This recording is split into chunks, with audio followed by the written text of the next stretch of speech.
Pontiac at this point, we're at a population of about 60,000, which is down considerably from our peak, which was about 20 years ago. We still have parts of the city where 60% of the people in a neighborhood don't have cars or reliable transportation. We're still at a place where neighborhoods in the city have about 33% unemployment. Some of the issues where a lot of the country has recovered from the recession and is doing better, a lot of our manufacturing towns and Rust Belt towns across the country have not. And Pontiac is one of those places that hasn't quite recovered because the jobs that were here, sustaining it, factories, steel mills, that sort of thing, are not here anymore.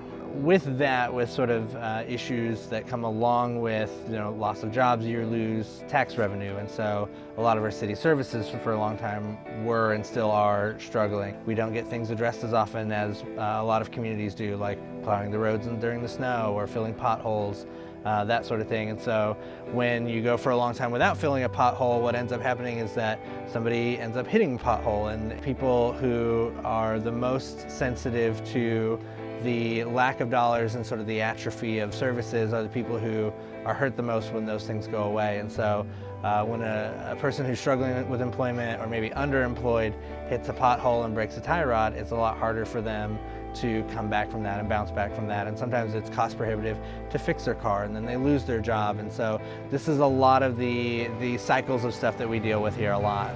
We bought this house in the fall of 2012.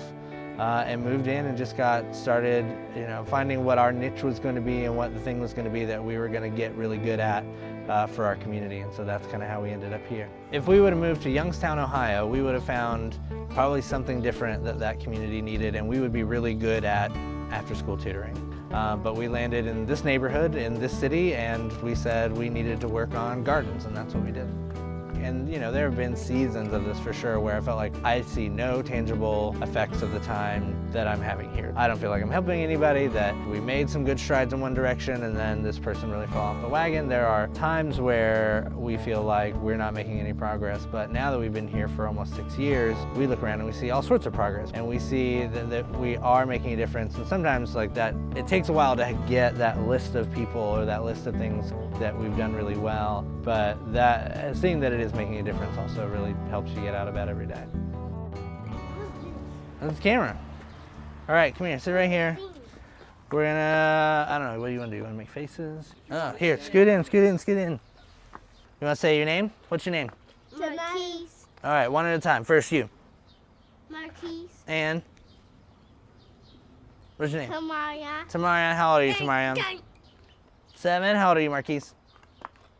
5. 5. What is the best thing about being 5? It was my birthday. No, the best thing about being 5 is your 5th birthday. You know what the best thing about being 31 is? I don't know. I haven't found it yet.